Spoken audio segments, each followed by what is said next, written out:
Hey guys, this is OddOneGaming. This is going to be another Dragonheir SilentGods video. In today's video, we're going to talk about the temporal vortex and I'm going to show you the team, my results so far, and I guess my secret weapon in order for me to actually try and compete with the Krakens that are on my server, right? So for those of you that don't know, pretty much this server, right, let me see, so Horhill 2, which is right now, it's pretty much the one that started with the beta people and all the people that were in the first seasons, which most of them, or like a lot of them, are actually Krakens. So it's one of the tougher servers to compete in, right? Unless you have the perfect combination, the perfect luck with summons, it's a bit difficult for you to compete in temporal vortex. And as I mentioned before, it's pretty important to try and compete, because this is one of the ones that gives you actually Echoes of Cliff Strider, right? It doesn't give you a ton as much as Chief Challenges, Chaos Shadows when we get to the other world. However, collecting these over time is really important, because sometimes, like, you know, a few hundred could be the difference between you ranking at the end of seasons or not. I had this issue in season 2 where I was like, I think it was 500 Echoes of Cliff Strider points away from getting in top 50, and that's the example. Let's say instead of placing in top 50 you place top 20, that's 50. If you get 50 more 10 days, you pretty much get on the next ranking, right? So that's why temporal vortex is one of those things that you want to focus on all the season.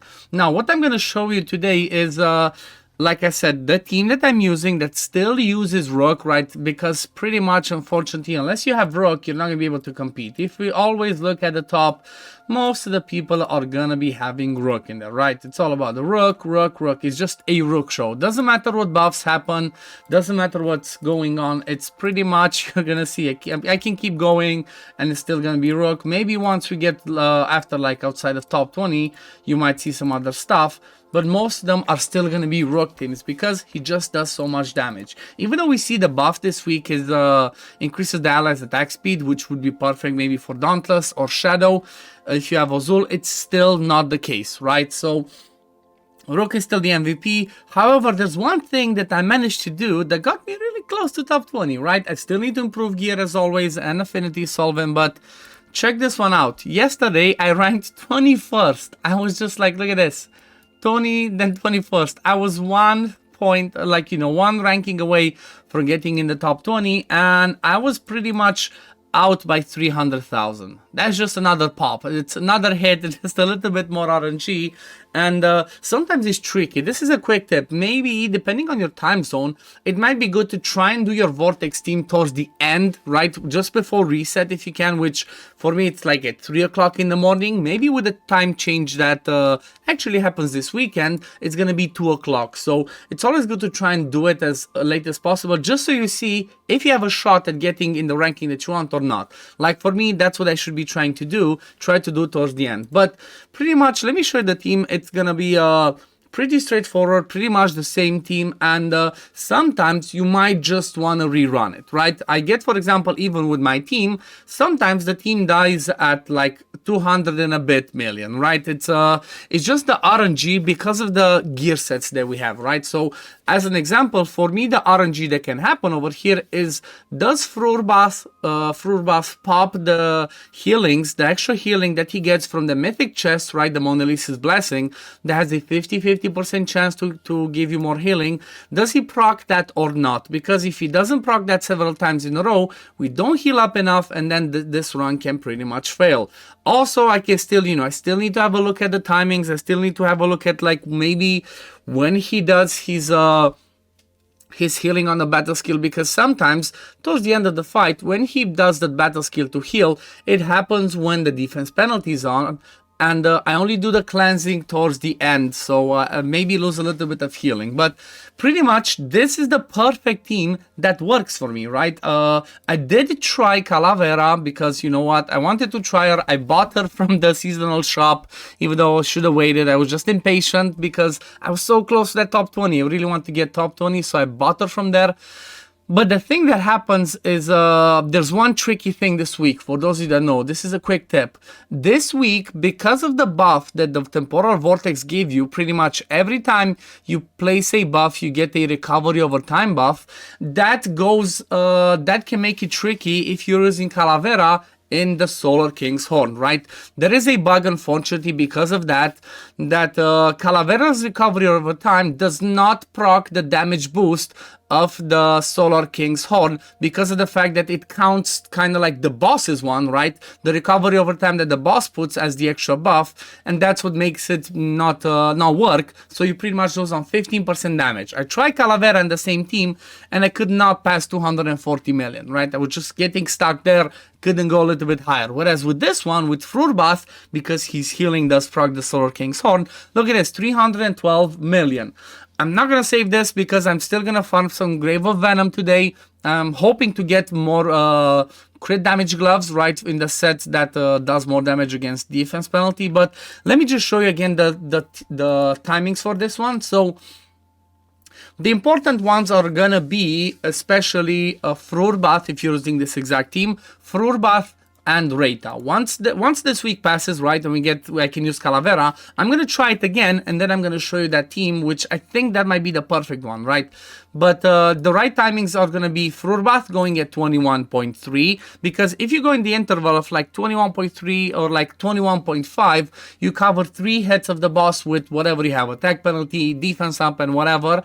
So I do Frurbath's attack penalty at 21.3 because at 21.5, I used Reita's A3 ultimate that, first of all, removes the defense penalty, secondly, puts defense up, and then thirdly, extends duration of all debuffs on the enemy, which means I'm gonna have that attack penalty from Frurbath cover me the whole rotation. It covers me for the ultimate hit, for the first AoE, for the single target hit, and then just about covers me for the defense penalty hit as well, right? So this is just the perfect combination. So I kind of mentioned the secret weapon. Well, the secret weapon is Reita, honestly. She's so good for temporal vortex, especially with the Rook team, that she's arguably the best one, right? Doesn't matter what the other OP supports. Even if you have, like, I have an Inspired 3 Cinderella. I try with that, it's just not good enough. Reita's so good because she brings you everything you need for Vortex, right? Dispelling debuffs, defense up, extending duration of debuffs, which, as an example, for me, because I do at 12, Dargo does the, or like, he says 19.5, or like he's a little bit early, 18.7, but at 12 seconds I do Dargo's defense penalty. It takes a while till that one gets to the boss, because, you know, the delay, but Reita's gonna extend that as well, because it's in the 10-second interval. She's gonna extend that defense penalty as well, which means we're gonna do more damage. And then obviously I leave 3-4 seconds so that defense penalty lands, and only then I use Whisk and Rook's hits, right? Make sure Whisk goes before Rook, because you want to have as much corrosion happening as possible, so Rook does more damage on this one. Now, another thing that she does amazing is, guess what? She does on the battle skill, I guess, let me just show you over here. On the battle skill, she also brings attack penalty, which makes her the perfect candidate for the Serial's Whisper set, so you get more attack up, right? Pretty much have it all the time. Now, when it comes to the artifact, honestly, there's not many artifacts that could benefit her in this fight, so the best one's going to be the Chest of Radiance. That's going to give you 10% more attack and defense to all of your team, because we do trigger that 5 elemental affinity. And then the creme de la creme of her kit is this passive. This passive is just insane, right? Straight up, damage dealt by enemies is reduced by 10%, right? This is obscene. But then every debuff inflicted on them additionally reduces their damage dealt by 5%. This effect can be added up to 5 stacks on the same target. So the maximum that you can get is 25% plus the 10%. That's 35% more damage mitigation. That's just insane. Reita's just a queen of this. I think she's if I'm not mistaken, she's one of those like unique legendaries, one of the exclusive type legendaries, because I don't remember ever seeing her on a banner. So if she's ever going to be on a banner, 100% want to pull for her, especially if you have Rook teams, or if you have a strong poison, fire team, or whatever. You know what? It doesn't matter what team you have, because she's either going to be with lighting or she's going to be with ice, depending on the season. But she is the ideal, or like top tier. From my point of view, she's the #1 support for Vortex because of what she brings, right? She's so good. She's so good. But everybody else is pretty straightforward. I don't have Rook with his exclusive artifact. Same build as I showed before. Same build as I showed before. I tried, instead of this one, I tried other artifacts. Just this one's better because he is going to inflict more corrosion. Obviously, Dargo is going to be the Witch's Remains. And then Frurbath, the Horn. 100% you want the Horn in your team because 15% more damage is huge, right? It's just huge, and it can be the difference between you competing at the high stages or not, right?